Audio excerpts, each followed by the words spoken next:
They cannot have the nuclear bomb, and they're not going to have the nuclear bomb.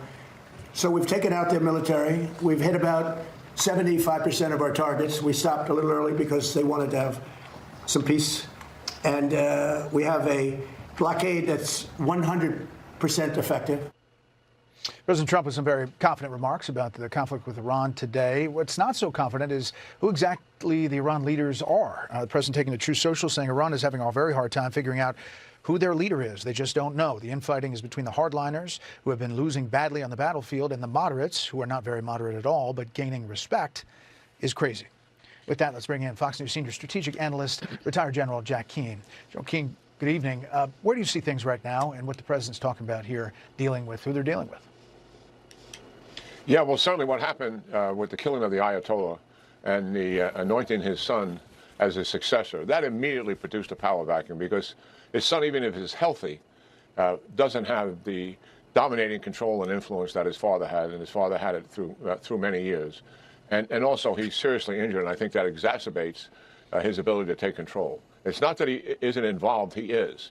But the power vacuum was filled by the political people, represented most seniorly by Galibaf, who's the Speaker of the Parliament, considerably less. More of a spokesperson is the Foreign Minister, al-Rashi.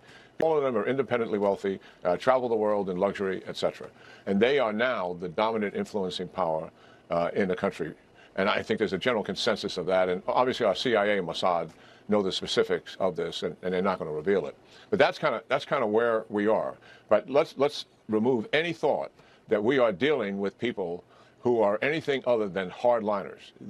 This guy, Ahmed Vahidi, who's heading the IRGC, he used to command the Quds Force within the IRGC that takes care of our proxies and supports them. He turned that over to none other than Qasem Soleimani.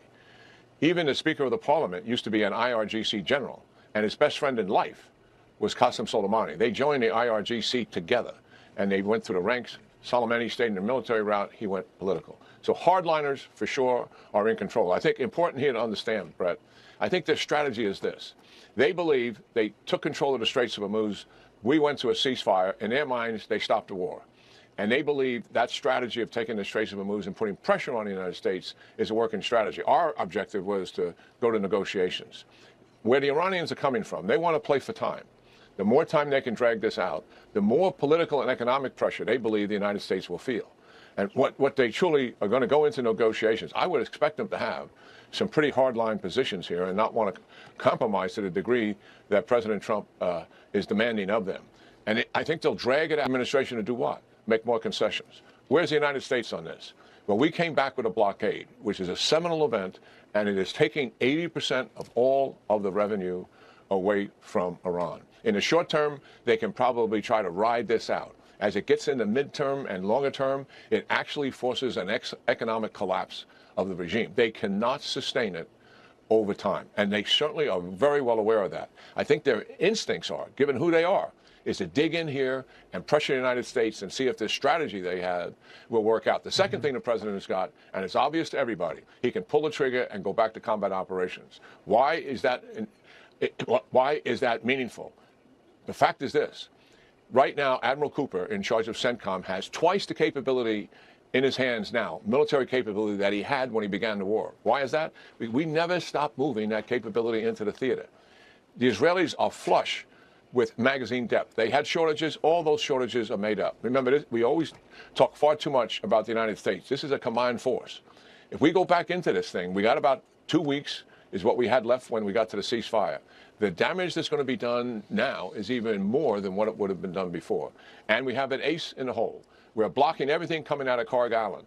We can threaten its complete destruction at the end of a military campaign and push them in a direction to accommodate our desires, which is less USS George H.W. Bush, which arrives in the Middle East today, marking the first time that 3 carriers have been in the Middle East at the same time since 2003. But there's still this question about Iran and the Strait of Hormuz. New York Times, why Iran's Mosquito fleet remains a potent threat in the Strait of Hormuz. It's a flotilla of small, fast, agile boats designed to harass shipping. It forms the heart of the naval forces deployed by the Islamic Revolutionary Guard Corps, a force separate from Iran's regular navy.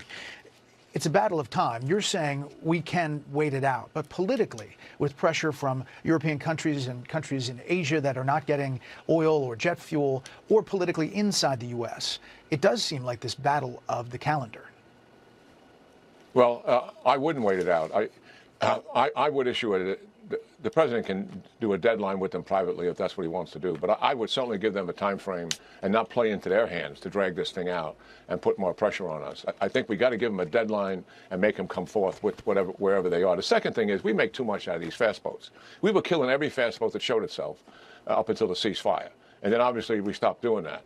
We could, right now, we can kill fast boats. President Trump just told them if they're laying mines. I say any fast boat that shows up in the Straits of Hormuz, we take it out. And there'd be no problem with doing that. We have the real capability to do.